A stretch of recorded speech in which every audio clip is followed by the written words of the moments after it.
What's going on, everyone? Bobbybarks here, and welcome back to my crystal rebuild save here on FM24.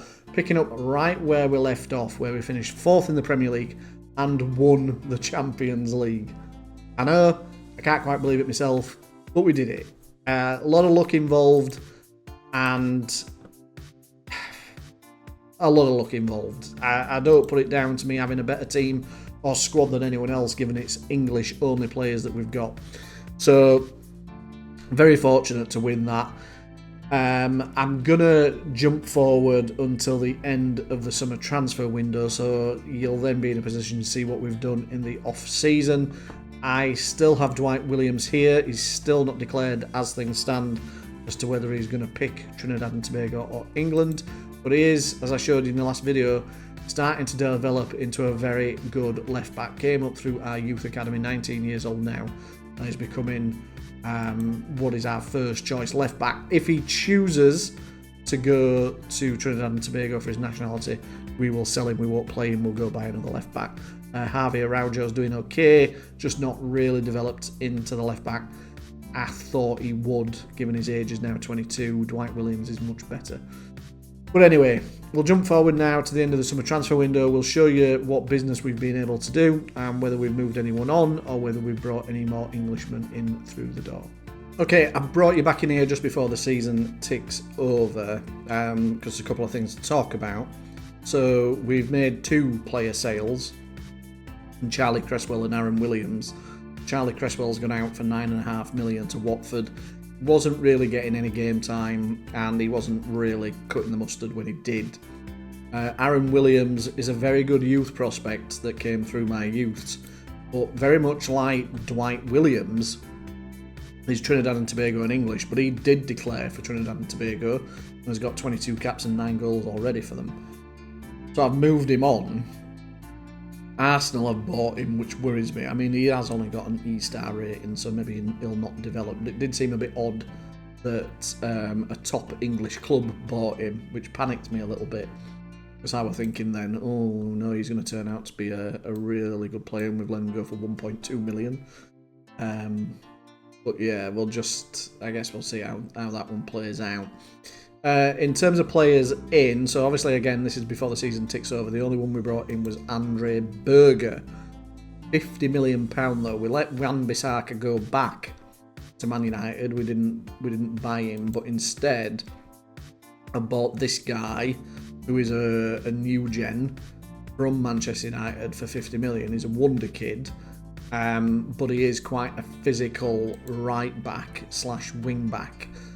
He's only 19, and I think he is going to develop into a very, very good player. I think he could be England's #1 right back. It reminds me a lot of Kyle Walker, just not quite as pacey. But yeah, I think he could develop. He has played for England under-21s, and I think this particular player might have declared for England. But I don't know where I go find that out. It's on one of these screens somewhere, I think, but I can't remember where off the top of my head, so we'll not worry about that for the time being. But he's been playing youth games for England, so I'm convinced he's going to pick England. I'm not going to have to worry about that. So, moving over into the new season, before the new season started, and we ticked over into the 27-28 campaign, this is who we've brought in, and I'm really pleased with what we've been able to do, because Levi Colwill has come to us, which is the bulk of our money, 70 million, potentially rising to 80. Chelsea have not been having a particularly good campaign in this particular save. They've been down near the bottom, struggling with relegation, and Colwill wasn't happy. He wanted to leave Chelsea, and I've been able to bring him in, which I'm really excited about. In real life, this is never going to happen, is it? Levi Colwill's never going to arrive at Crystal Palace, because Palace are Champions League winners and Chelsea are flirting with relegation. So it's never going to happen in real life. But the fact that I've been able to bring him in on the game is wonderful, because he is one of the best English centre-backs on the game as far as I'm concerned. So yeah, pleased that this one's been put over the line. Elliot Anderson was available on a free. His contract had come to an end with Newcastle. He's not very good. He's just adding some squad depth to players that have left. So it was free. I just thought, well, I'll get him in. Even if it's for a season. You know what I like to do? Get these people in for a season, and then if they don't turn out to be any good, we just move them on.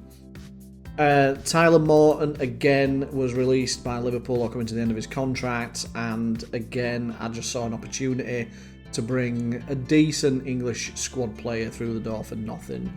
So not the best in terms of his stats, but he'll do a job for us when we need him to, I think, and if he doesn't, we just move him on for a profit.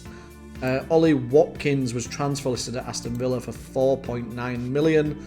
Given his attributes, I thought I'd bring him in. There's a reason why I brought him in, which I'll show you a little bit later. But yeah, for 4.9 million, I know he's getting to an age. I think he's over 30. His age is not on here, I don't think.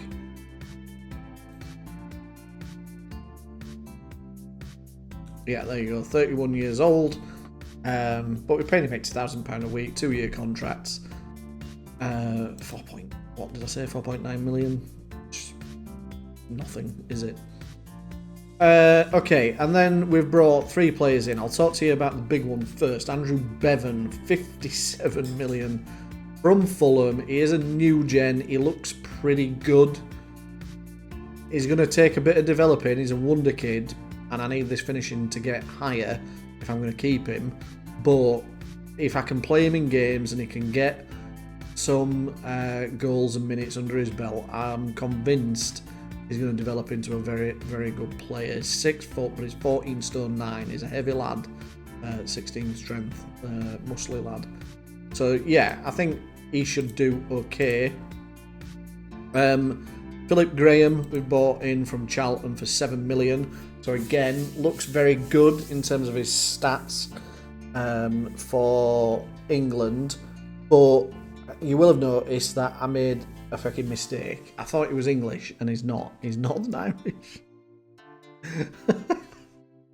So I brought in somebody I shouldn't have brought in. It was an accident. The flag looks similar. So I've loaned him straight out. We're not going to use him. Loaned him straight out, and I'll rectify that mistake. I won't sell him for a profit if it comes to it. I obviously can't sell him straight away because they won't leave, but I'll just try and get 7 million for him. I'll just accept 7 million for him if and when the time comes. I do apologise, but I'm being honest with you. And Drew Warburton was brought in from Reading for 15.5 million. Again, new gen left back. Looks good. We needed a left back. Javier Araujo's not developed into what I need him to develop with, and we've no idea what's going to happen with Dwight Williams. He could choose England, or if he doesn't, we may have to sell him as well. So yeah, I brought him in because he was available at the time, and he looks all right. He needs a bit of work doing in his technicals, but he's 18. Hopefully we'll get there with him. So in terms of player sales, the big one to talk about is Ivan Toney, which well, I really didn't want to sell it. He's been brilliant for us, hasn't he? The big man for the big matches, as I like to call him, and the big moments. And he has just... He's carried us in some of the games I've needed to win. He's been absolutely bang on. But when they're offering 70 million for him, and he is 31, 700 grand a week they're offering him. Christ. When they're offering 70 million for a 31-year-old, I've got to try and take it. And it's a bit similar with the Marcus Edwards one as well. I didn't really want to let him go, if I'm honest. He's a good player, but he's coming to the end. I think he's 28. I could have got a lot more years out of him, but yeah, I don't know. We bought him for 30, sold him for 30. Maybe I should have kept him, but I don't know. I just thought we'd go in a different direction. I'll show you why. Cole Palmer's left as well. Again, gone out to Saudi Arabia. 9.25 million. He was good when he was on loan. But he just didn't cut the mustard for us, did he, when I bought him? I mean, look at that first season. And I give him 17 games in Premier League and he just 2 assists. Just not worked out for him at all. Which is disappointing because he was alright on loan, wasn't he? 3 goals and 2 assists. But yeah, it didn't work out for him, which is a little bit upsetting. I've let Cade Gordon go for 15 million. Again, he's not really turned into the player I thought he'd be. I loaned him out and he had a pretty crap loan spell in League One. So Wolves came in for him, 15 million. So I was a bit like, well, then he were on loan at Luton last season and not even played. So, yeah, I'm surprised Wolves wanted him, but I just thought, well, 15 million, it's more than what I paid for him. I'll get my money back. So yeah, so that's kind of it. A couple of youth players gone out permanently or on loan as well, which not really much to talk to you about there. Chris Littler, I think, is going to be a decent player. He's developing, but he's getting game time at Barnsley, and I think he was there last season, wasn't he? Not QPR last season, where he did all right. So yeah, he's getting plenty of game time, and he's developing into the player that I know and feel he can be.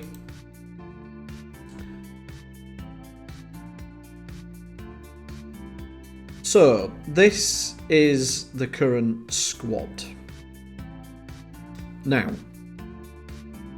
goalkeeper position I'm fine with. So, unless Pickford or Ramsdale comes available, I don't need to do anything there. Unless there's a significantly improved new gen somewhere, I don't think we need to do anything there. I think from a centre-back perspective, we're in a good position. So, we've got Doyle and Colwell that can play left centre-back. And we've got Mark Gahey that can play right centre-back.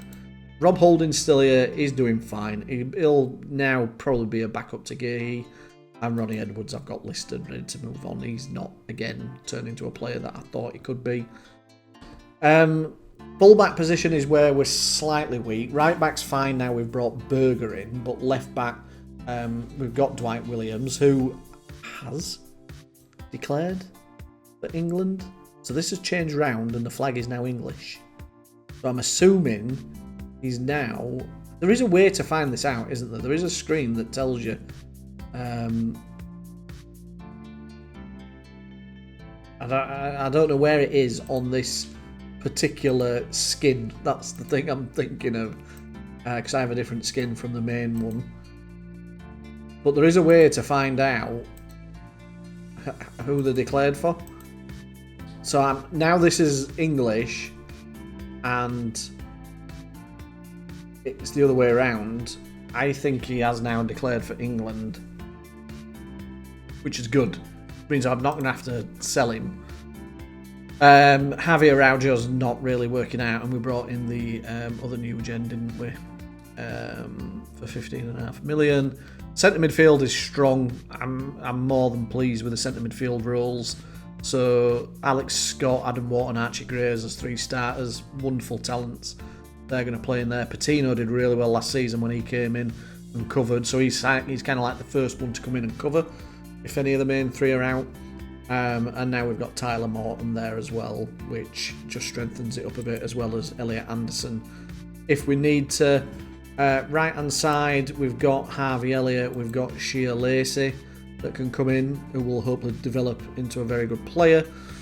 And on the left-hand side, we've got Dwight McNeil and Mikey Moore. Dwight McNeil's been great for us, but again, probably coming towards the end. I know he's 27, but end of the season he'll be 28. So we'll have to reassess what we can do with that. And then we've got striker options to the plenty, with some of them able to fill in the wider areas as well. So Jason Blueforest, Ollie Watkins is now here, Amari Kellyman and Andrew Bevan will play predominantly as a striker. So things I think are okay. We'll just have to see whether we can do any more business in January or just see how this team goes as it is. But I'm really happy. Goalkeeper position, defence, I'm happy with. Midfield, I'm happy with. Striker.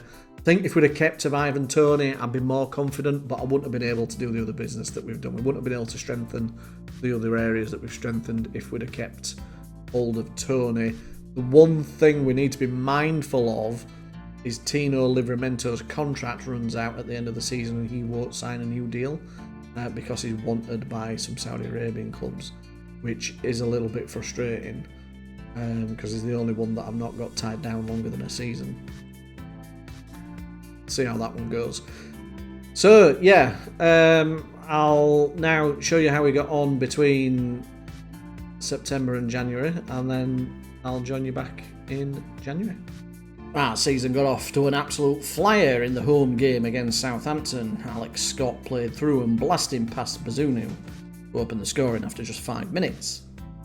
There was no real response from Southampton, and in the 66th minute, Archie Gray blasted into the top corner from a good 25 yards out to make it 2. We were straight into European action, but a brace from Ollie Watkins and a penalty shootout meant that we were claiming the UEFA Super Cup against our London rivals Tottenham. West Ham were up next in our first away game of the Premier League this season. We managed to pick up all 3 points with a wonderfully tight game, winning it 3-2. A brace each from Archie Gray and Charlie Patino give us all 3 points at the King Power Stadium. We entertained Norwich at home in the next fixture, but Rasmussen gave them the lead after just 13 minutes. But our talisman Archie Gray fired in a wonderful header after just 27 minutes, making it 1-1. And after 34 minutes, our new striker Andrew Bevan made it 2-1. There was no reply from Norwich, and we took all 3 points. But Manchester United give us a stark reminder of why they've won 3 out of the last 4 Premier League titles. Luton were no match for us in the League Cup, and we progressed through to the 4th round. Seems to be a rare occasion that we beat Arsenal, and this season was no different. We did take the lead through Ollie Watkins on 15 minutes. But on 52 minutes, Gabriel Martinelli fired it past Henderson, and it was 1-1, and neither of us could find that second goal. Next up was a trip to Stamford Bridge against another London rival. Dwight McNeil gave us the lead after just 15 minutes, where his shot was deflected past Kepa. Straight from the kickoff though, Raheem Sterling fired it past Henderson to make it 1-1. But we were back in the lead again on 24 minutes, after Ollie Watkins managed to score his second goal of the game. Adam Wharton and Scott combining with McNeil, and Watkins was waiting in the middle, just like Ivan Toney. We got a penalty on the hour, so Ollie Watkins stepped up to get his hat-trick, and he made no mistake, putting it in the top corner, and we were now 3-1 up. Firmino got a consolation goal for Chelsea in stoppage time, making it 3-2. However, there didn't seem to be much time left on the clock for any further goals. But that didn't stop Ollie Watkins, who put a neat finish past Kepa and rounded off his first hat-trick for Crystal Palace. We then had a little bit of a turbulent spell, not winning any Premier League games in the next 5, drawing at home to Liverpool, Aston Villa and Tottenham, drawing away at Leeds and losing away at Manchester City. We did travel to Fulham after that though and come away with all 3 points with a fabulous 4-1 win. Our Champions League didn't get off to a great start with a home tie against Salzburg, and they took the lead after just 26 minutes. Alex Scott though replied on 58 minutes, again with his back to goal, was turning quickly and firing it past Schlager. And in stoppage time we did manage to find the winner, Jason Blueforest, with a wonder strike from the edge of the box into the top corner. He managed to get an important point after a difficult trip to the San Siro. And then home wins against Sporting Lisbon, Club Brugge and Manchester City showed just why we're the European champions. And an away draw against Dortmund completed the fixtures before the Christmas break. Things weren't going particularly well in the EFL though, and it took a penalty shootout for us to get past Bournemouth. And we rode our luck one too many times when we faced Chelsea in the quarter-finals. This time the penalty shootouts didn't go in our favour. We did see a bit of an upturn in our fortunes and form during December in the Premier League though. Despite only picking up a point at home to Everton, we got a fabulous 4-1 win away at Wolves. Newcastle were his next opponents, and Adam Wharton's fabulous free kick into the top corner gave us an early first half lead. And on 60 minutes we made it 2-0 when Tino Livramento scored past his old club. A further victory over Brentford and draws on the south coast against Bournemouth and Brighton felt like we ended 2027 on a positive note. Okay, we've done alright, haven't we? We've only lost the 2 games. And although we're 9 points behind Liverpool, we do have a game in hand. So there's an opportunity to reduce that to 6 points.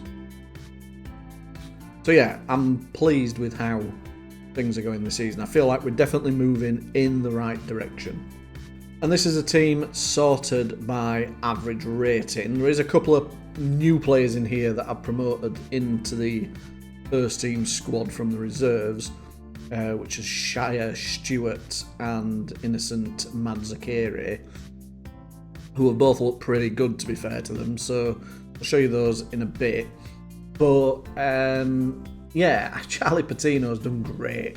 I mean, the guy's happy to sit as a squad player and just come in and play when he's needed to play, and when he does, there is no drop off in standard. He's as good as Wharton and Scott. Archie Gray, I think, is the better out of all of them. But yeah, Patino's done great when he's come in. I can't really complain. Watkins has stepped up. You know, in the absence of Ivan Toney, Ollie Watkins has come in and done a job. Again, absolutely wonderful. Colwill has been a great signing for us. Tino Livramento's committed to a new contract, so that's great for us because he's been good again this season as his first choice right back. Spike Brits has played 7 games in goal, and when he has, he's done well. Henderson has primarily been the number 1, but they've both been as good as each other, which I'm pleased about there, that we've got 2 good goalkeepers now. Archie Gray has done really well. 7 goal contributions in 25 games. Mark Gahey's there again. Harvey Elliott. Callum Doyle's got a bit of an injury at the minute, but yeah, you look down the list and we've played well. We've done alright. So we're 4th in the league. Let's have a look at the cup competitions. Well, as you know, we went out in the quarterfinals against Chelsea on penalties, which was disappointing, but we only just got past Bournemouth on penalties. So it is what it is. It was just here, really, wasn't it, that Reece James got that 89th equaliser that sent it to penalties, and then we missed 3 out of the 6 that we took. So unfortunate, but it is what it is. We've already won that competition, so I'm not overly focused on it. But when it comes to the Champions League, we have been on form. So Salzburg we beat, which, you know, I feel like we should have done, as well as Sporting Lisbon and Club Bruges. They're games I feel we should win at home, and we've done that. So we took 9 from the 9 I expected. The Man City home game, I didn't think we'd win, but we did. 1-0, great result. Ollie Watkins, 5th minute. And then we've got draws at away games against 2 big clubs. So Inter Milan and Borussia Dortmund, we've gone away and got a draw. But we are the Champions League winners, aren't we? We are the defending champions of this title. So why shouldn't we be going to places like that and picking up a point?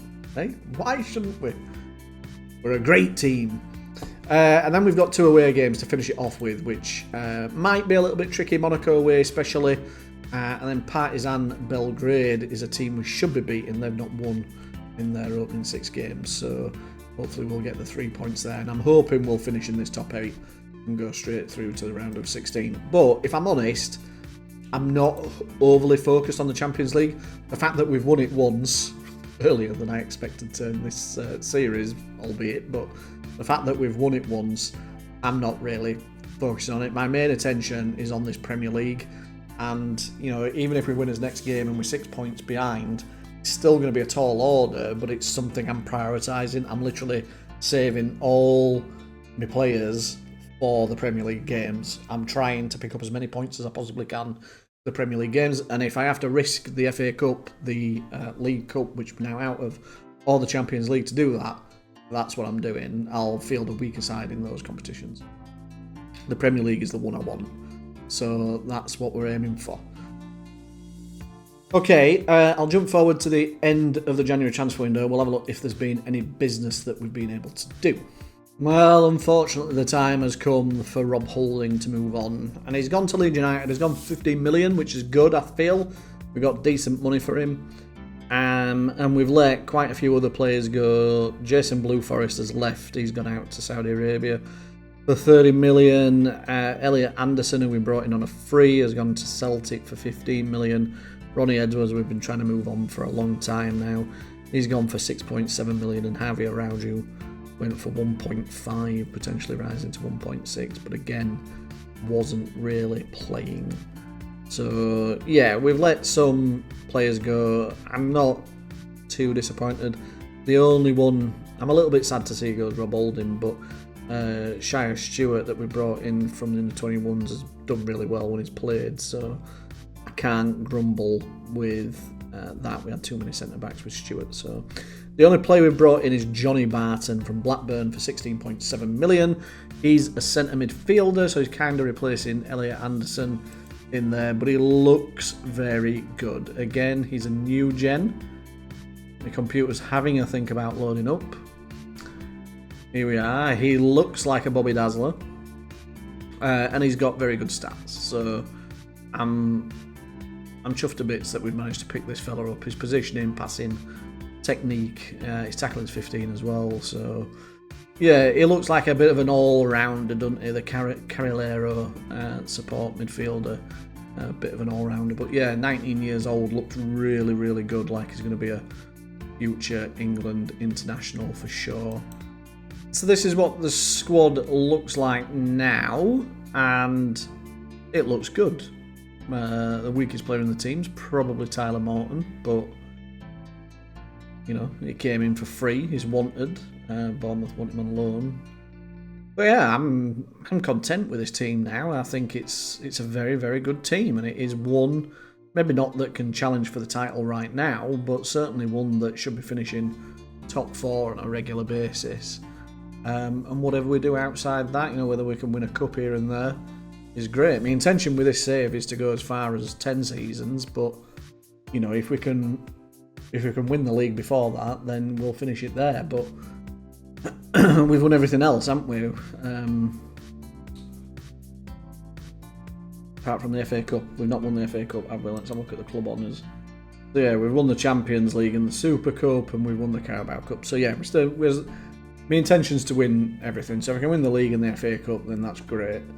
Facilities are looking good. Staff is looking really good. Still all English. There you go. I can't do anything about the Iranian doctor. I have no control over that, unfortunately. But everything else is English. We've got any recognisable names? Mike Phelan's as assistant manager. Dave Watson's my goalkeeping coach, who I pick up on every save. He's a very good goalkeeping coach. David Platt and Stuart Pearce, both here. Graham Jones is a well-known coach. Colin Cooper is a well-known coach. Neil Critchley is a well-known coach. So Paul McGuinness again. Kevin Nolan, for those of you that Everton or Bolton fans or Newcastle fans that might remember him. So yeah, we've got very good staffing as well. Best in the league, which I always think helps. Definitely helps. I know that other people that play FM will say the same. It definitely helps having the best staff in the league. So let's go see how we got on for the second half of the season. January got off to a perfect start with a home victory over West Ham. Tino Livramento getting a favoured goal from the right hand side with a low drive into the far right corner. Another draw on the south coast followed, but wins over Leicester and Norwich set us up nicely for our travels on the way to France in the next round of the Champions League. An innocent Mad Sakari's deft little right foot flick into the bottom corner gave us the lead on 54 minutes. Monaco were a very good side though, particularly at home, and Golovin made it 1-1 on 70 minutes. But we retook the lead again just 2 minutes later, this time Charlie Patino driving it into the top corner at close range. Monaco are resilient though, and they kept peppering our goal. A great save from Dean Henderson, knocking it onto the post. Felt like we'd done enough, but the attack continued and Golovin made it 2-2 on the 77th minute. We finished the Champions League phase with a good 2-0 win in Belgrade. And we finished third, just behind Real Madrid and Paris Saint-Germain, meaning we were going straight through to the round of 16 without suffering any defeats. We were drawn at the Wham Stadium in the third round of the FA Cup, facing Accrington Stanley. And just inside the first minute, Trickett gave them a 1-0 lead. Adam Wharton clawed one back on 35 minutes with a deflected free kick. And it took, the 86th minute for us to eventually grab the winner. Unfortunately, Mikey Moore turned it past Savin, and we just scraped through against Accrington Stanley. There was no scraping through in the fifth round though, when we absolutely dominated Newcastle 7-0 and Andrew Bevan scored 4. We then picked up a great point away at the Emirates, got a wonderful 2-0 victory over Chelsea, before we travelled to Anfield and Alexis McAllister gave the Reds the opening goal on 40 minutes. We were very much in the game though, and when Alisson Becker made a mistake at the back, Dwight McNeil pounced on it and made it 1-1 on 73 minutes. McNeil was there again on the end of a cross to make it 2-1. And in the 89th minute, former Liverpool player Harvey Elliott headed into the empty goal to make it 3-1, and it looked like we were going to take all 3 points from Anfield. However, on the 94th minute, Slozlabai made it 3-2. And in the 97th minute, Liverpool were awarded a penalty where Salah made no mistake, and somehow they'd snatched a point out of the jaws of defeat. A good victory over Leeds United, followed by an extremely important win at Villa Park, gave us some confidence when we travelled to Naples. However, despite not losing a game in the qualifying phase, Kvyat made it 1-0 on 62 minutes. And on the 91st minute, Raspadori's strike from the edge of the box hit the underside of the bar, and Napoli beat us 2-0, giving us a lot of work to do in the home fixture.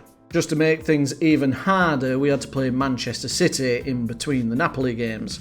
However, Andrew Bevan gave us a 1-0 lead on 11 minutes.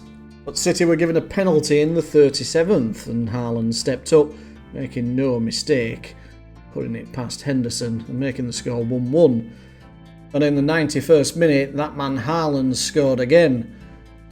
After VAR intervention, the goal was ruled out, and we managed to take a point from the fixture. We had to be at our absolute best to try and overturn that result against Napoli, and in the home tie, stoppage time of the first half was our first real opportunity, and innocent Madzakiri headed home from an Andre Berger cross. And in the 55th minute, Callum Doyle drove forward and had a fine left strike beat Capriel, making it 2-2 on aggregate. It went to extra time, however, straight away after kick-off, Ollie Watkins made it 3-0 on the night and gave us a clear advantage. And then just a few more minutes later, that advantage was even greater, Dwight McNeil dancing past a few players in the box and making it 4-0 on the night. There was no response from Napoli, and we fully deserved to go through after having 30 shots throughout the game. We were also through to the semi-final of the FA Cup after beating Birmingham 2-0 in the quarter-finals. We then travelled to the Tottenham Hotspur Stadium, and ex-Spurs Youth Academy graduate Mikey Moore was the only player to score in a 1-0 win. And Manchester United keep reminding us why they've won so many titles, but we reminded them why we're the European champions. And with just 7 games to go, we've managed to climb level with Liverpool on 63 points, with Chelsea hot on both of our heels on 60. You can look at Liverpool's form from December and can see where it's gone wrong. They've not scored many goals and they've suffered some considerable defeats, including a 4-0 hammering on the south coast at St Mary's. April would be an important month, and on its first day we were no fools. We beat Fulham 2-0. And although we had 25 shots, it took a man being sent off for Wolves and an 89th minute goal from our Youth Academy graduate left-back to make it 2-1 and give us 3 points against the Midlands club. But then a defeat to Newcastle left me with a sour taste in our mouths. We rectified that though with a 5-1 thrashing of Bournemouth at home. Liverpool's form in April had completely dropped off, and it was certainly advantage us. We needed just one win from our remaining 3 games to win the Premier League. If we could beat Brentford, we would win the league. We still had a game in hand, but Chelsea were playing in the later kick-off after us. If we didn't beat Brentford, Fulham had to beat Chelsea. And Liverpool were away at Spurs the following day in the Sunday afternoon fixtures. It was 0-0 at half-time, but on the 51st minute, Andrew Bevan toe-poked it past Strakosha to give us the lead and set us up for potentially Premier League winners' medal. But Brentford were having none of it, and Richarlison, man of the match for the game, broke free and broke our hearts to make it 1-1, and claiming the Premier League title would have to wait. But it would only have to wait a few hours, because Fulham beat Chelsea 3-2, and Liverpool could only draw away at Tottenham, which meant Crystal Palace were crowned Premier League champions. Brentford may have delayed our celebrations in the Premier League, but they didn't delay our celebrations at Wembley. We beat them 2-0 in the semi-final, and we were in the FA Cup final. And for the 3rd season in a row, we were drawn against Paris Saint-Germain in the quarter-finals of the Champions League. They had the advantage, winning 2-1 at the Parc des Princes. And for the 2nd season in a row, it took a penalty shootout to separate us, with us going through to the semi-final. Bayern Munich were up next, and again we suffered defeat in the first leg, this time in Munich with Matthias Tell scoring the only goal of the game. But just like the home fixture against Napoli, we were very dominant. Tino Livramento opened the scoring after just 3 minutes. And in the 39th minute we were awarded a penalty, and Andrew Bevan made no mistake from the spot. It was 2-0, and Munich had no response, and for the 2nd successive season, we were going through to a Champions League final, where we'd face the old foe, AC Milan, the team that beat us in the Europa Conference League final 3 seasons ago, breaking all our hearts. Could this be the moment we gain our revenge? Before we'd hear any talk of a Champions League final, the FA Cup final was yet to be played, and it was against Chelsea. It was the only trophy we've not won so far in this save, but Dwight McNeil got us off to a great start. But on the 32nd minute, Chelsea got that all-important equaliser, Badia Charlie making it 1-1 with a lovely strike. Early on in the second half, and Chelsea were awarded a penalty, and Nkunku stepped up and sent Henderson the wrong way. But on the 81st minute, our surprise equaliser was scored from Tyler Morton, and he smashed it into the top corner from the edge of the 18-yard box. And the score remained 2-2 throughout the remainder of the game, which meant we were going to extra time. And following a Chelsea attack, we broke on the counter fairly quickly, with Alex Scott playing through Amari Kellyman, and despite a review of whether he was offside or not, the goal stood, and we were 3-2 up. And then in the 114th minute, the game was put to bed, when Amari Kellyman stepped up for the penalty and made it 4-2. There was a third goal from Chelsea in the 116th minute, which made the remainder of the game fairly nervous to watch. However, we held out and won the FA Cup 4-3 after extra time, and now we'd completed this particular save by winning every trophy available to us. Well, it's absolutely on the money. I'm absolutely over the moon. It was a fantastic match, wasn't it? But the fact that we've got the victory over Chelsea, we've claimed the FA Cup and claimed the Premier League. We've won everything we set out to achieve on this save. So this will be the last episode. I'm not intending on doing any more. We'll have a quick look at the team and the squad and have a look there. Firstly though, I just wanted to have a quick look at the league. So we ended up finishing 9 points clear of Liverpool and Chelsea. But Liverpool were pretty clear of us for a long period of time. And I kind of showed you that in the highlights as we were going through them. But Liverpool just had a complete capitulation in the second half of the season, and I don't really know what went wrong. It started going a little bit wrong around about mid-December, and they clawed it back a little bit in January, getting 3 wins. But certainly from February onwards, they had 3 wins in 3 months. They've gone here in this period 1, 2, 3, 4, 5, 6, 7 games without a win, and that's really where we've just bypassed them. We've just leapfrogged over them and continued on, which is quite fortunate from our perspective, because I don't think we'd have won the league if not. I think if they'd have carried on in the same vein that they were carrying on in, we wouldn't have caught them. We've drawn 13 games. We've got 79 points. That's not a lot. And we've won the league with it. So we've been fortunate that other teams... I know we've only lost 3 games, but we've drawn 13. So we've not... No, we've not done extremely well. We've done really well to get the league title under his belts, but we've been fortunate into how we've achieved that.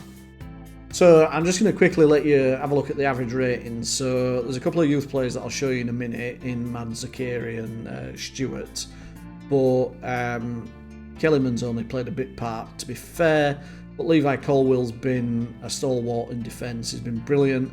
Adam Wharton has been fantastic. Callum Doyle, Dean Henderson, Livramento, Patino, when he's had to come in and do a job, has been brilliant.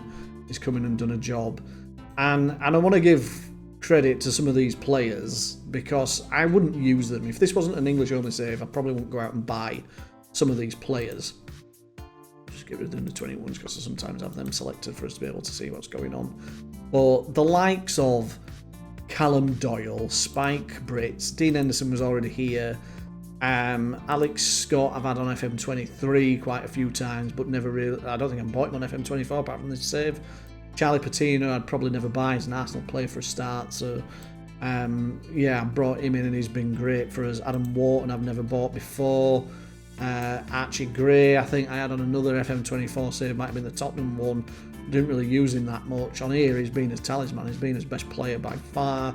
Harvey Elliott I'd probably buy again on other saves, has been great. Dwight McNeil, I would never go out and buy Dwight McNeil, but he's been absolutely immense. He's been one of our best players for the longest periods of time.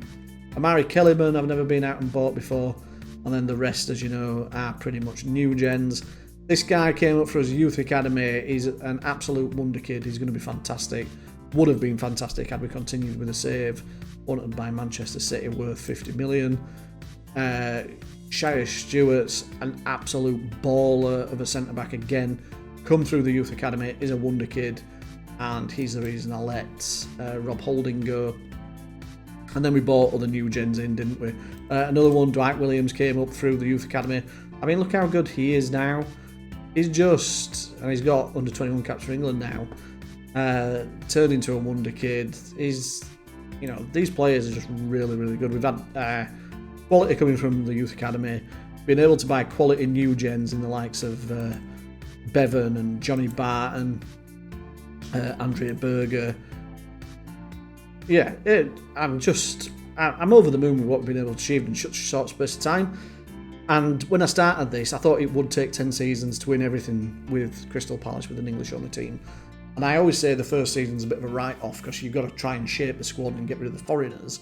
And then from the second season onwards, you should have an all-English team, but not very good. But we got to the Europa Conference League final in that second season, which was great. And then in the third season, we've been a Champions League team, got to the quarterfinals. Fourth season, we've won the Champions League and the Carabao Cup. And that's obviously the Carabao Cup's the first trophy we've managed to win. So it's taken us 4 seasons really to win something. But we've won the Carabao Cup, we've won the Champions League in that season. And now this season, we've won the Premier League and the FA Cup. They're the only 4 trophies we can go out and win. Yeah, there is, UEFA's Super Cup and World Club Championships and things like that. But I'm not really interested in those. It was trying to win those 4 things. Premier League being the ultimate one. And we've achieved it within 5 seasons, which is exactly the same as the achievement I made with Chelsea on FM23 when I did this exact save. We won everything within 5 seasons there as well. And the reason why I chose Crystal Palace was because I thought it would be a harder challenge, but we've done it in the same period of time. And I know Crystal Palace start with quite a few English players, but I moved some of them on. So when you talk about Ebereetse, Tyreek Mitchell, Michael Elise, if he chooses England rather than France, I moved all them on. The only players that are still here that are English from the start is Henderson and Gahey. That's it. You know, everyone else I've either brought in or developed through the youth academy. So, yeah, we've got a Champions League final to play. Unbelievably, again, I don't know how we managed to get through to the final again, because we did lose some games, as you can see. And as you saw from the highlights as we were progressing through, Paris Saint-Germain 3 times in a row in the quarterfinals, and they beat us in Paris this time, and we got through on penalties. That, you know, the round of 16. I thought when we lost to Napoli 2-0 away, that was it. But we smashed them at home, absolutely smashed them 4-0. Managed to get through Paris on the penalties, which was a long drawn out penalty shootout last season. A little bit easier this season. And Bayern Munich, we lost away again, and I thought, this is going to be difficult. But we turned it around in the second leg. And now we've got AC Milan, the old enemies, the team that broke our hearts and Crystal Palace fans' hearts in the Europa Conference League final 3 seasons ago. And now we've got time to exact revenge on them. I'm going to play it as a live com. We've not done that with this save, have we? We've just shown you highlights. But I want to do this as a live com because it's the last game, irrespective of whether we win, lose or draw. It's the last game of this particular series, and I want to share it live with you. So that's what we're going to go do. I'll go jump into that game now and join you there. Well, we are here with the Champions League final and that lovely music once more. We are playing against a difficult AC Milan team, a club that broke our hearts 3 seasons ago in the Conference League final. I've gone with a strange setup here, and I'm hoping it pays off. I've gone with a couple of players I've debated about, and I've left a couple of players on the bench. We've got some fitness issues, particularly with Archie Gray, who's our talisman, so he is not starting. Let me slow this down for you because it will be on fast from when I've been playing off camera. AC Milan still have Loftus-Cheek in the squad. Here he is on the ball, which is an Englishman. Would have been nice to get him into our club, but that is not to be. And Dean Henderson has just given the ball straight to Stipe Björk, who has given Milan the lead inside 5 minutes. And that is a hugely disappointing start and a mistake from our goalkeeper. Madzakiri, though, plays it in. Theo heads it away. I've gone with Madzakiri out on the left because second half of the season he's been one of his better players. He's been really good. Look at that for a takedown. Shame about the deflected cross straight into Magnan there, though. But yeah, innocent Madzakiri has been great. One of his youth players that's come up through the ranks, along with Shea Stewart and Dwight Williams, all 3 of them in the squad here today. Leao's putting it across, and it's a good save from Henderson, making amends there from his earlier mistake. Gone with Doyle at left back, Colwill and Gahey in defence, Livramento on the right. I've gone with Elliott and Barton in the centre. Wharton, one of his talisman there in the centre. Barton's been great. He was the signing that we made from Blackburn earlier in the season. Mikey Moore's been great. Andrew Bevan was the 57 million signing from Fulham at the start of the season, replacing Ivan Toney. So he's got big shoes to fill. Can he be the big man for the big moments in the big matches? Madzakiri's cross comes in. Gahey heads it just over the bar. I do think AC Milan have still got Tomori in the squad somewhere. He's not in the starting 11, so maybe he's on the bench. Another English player, good centre-back, who I'm surprised doesn't get selected for the England squad in real life, but Never mind. Callum Doyle here on the ball.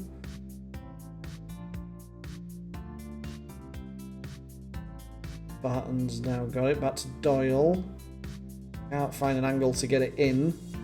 Barton's here though. Barton. Oh, it's a good defending from AC Milan. We've got the ball out there again. Same players combining. Colwill, Elliott, Mikey Moore, Livramento. Back to Mikey Moore. It's a good ball, and that's a penalty, surely. Oh, it's gone in anyway. Mansakira's claiming it. It looked like an own goal. That didn't look like it was a straight shot into the bottom corner. It looked like it took a deflection, but I will claim it. I'm not bothered. It is 1-1, and I feel justified with my inclusion in the starting 11 of innocent Mansakira. Like I say, he's had a fantastic second half of the season, and that's why I've put him in the starting 11. I could have gone with Dwight McNeil. I could have gone with the trusted player that's done really well for us throughout the save. But I feel safe in the knowledge that he's on the bench if Innocent doesn't play particularly well.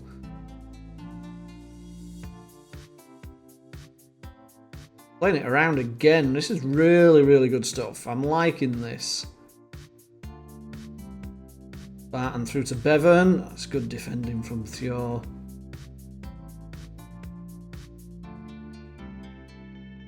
Livramento's made a mistake, and why do we keep doing this?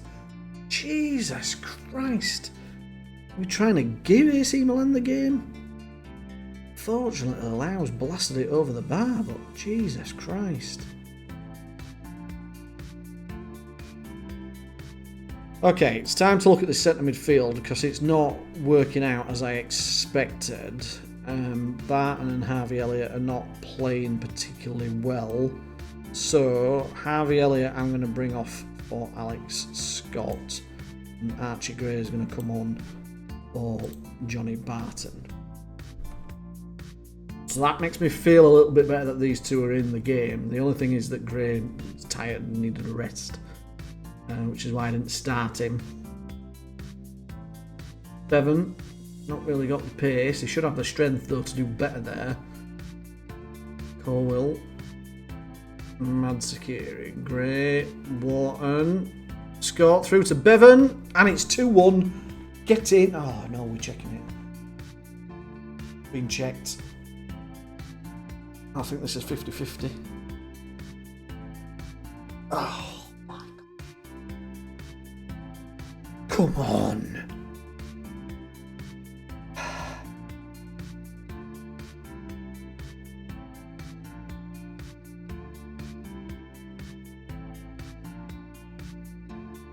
Do not make a tit of that from there. Wharton. Doyle. Gray's through. And Bevan. He looked offside. He looked more offside with that one. But I don't know whether Gray got a touch. If Gray didn't get a touch on that, I think he's on. Come on, ref. Give us something.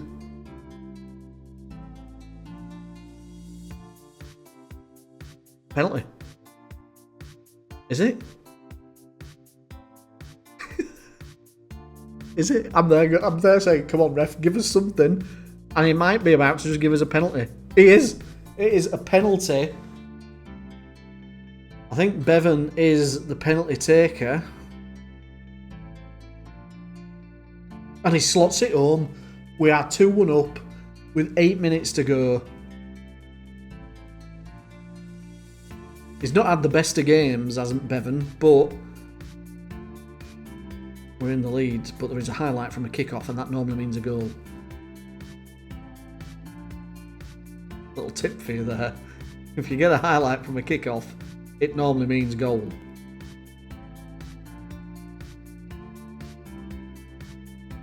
Oh. But on this occasion, it didn't. We are still 2-1 up, and we are approaching the end. There is another highlight here now in the 87th minute. Please don't make a mistake at the back, boys.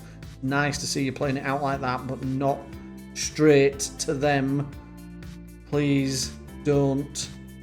He looked offside. He looked offside. Please be offside. You've disallowed 2 of mine. One of them were dubious. Oh, he's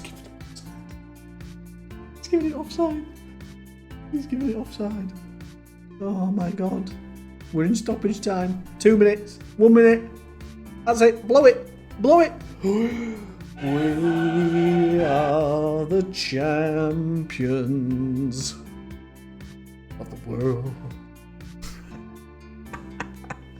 Crystal Palace, 2-time Champions League winners, FA Cup winners, league winners, treble winners in this season. What a way to bow out. What an absolute way to bow out.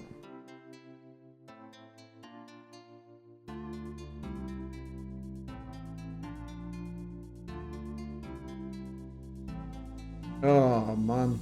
I mean, I wasn't overly bothered whether we won or lost that, but the fact that we've won it and we've come from behind after making a mistake in the first 5 minutes just shows the mental character of this team. Oh, unbelievable. Barks, one of the top managers, you bet your ass I am. You give me another English manager to go and win the Champions League 2 times in a row with Crystal Palace. Aye? Don't see Roy Hodgson doing that, do you? Now, I bet even Pep couldn't do it. So here we are down here with the honours. 2 Champions Leagues, 1 Premier League, 1 Super Cup, 1 FA Cup, 1 Carabao Cup. We've won everything. We've completed the challenge. I'm disappointed I'm still only in favoured personnel. I should be a club legend by now. And they should be naming that new stadium after me, which I think is just in the planning stage still. Yeah, planned capacity 45,000. It'd be nice to have kind of seen that out in this save, wouldn't it really? But it is what it is. There's nothing less left for us to try and achieve. I could continue until we win the Club World Championship, but that comes around like every 4 years, and if you miss it the first time, you've got to wait another long time before that happens. Let me get rid of the under-21s there and unpick the team. There we go, back to his first team squad. And that is it. All done and dusted. Thank you very much for watching and for being a part of this save and this journey. Really enjoyed this challenge, and I will be doing future FM series on this channel, so stick with us, see what comes up next, and I hope you have a great day. Stay safe and bye for now.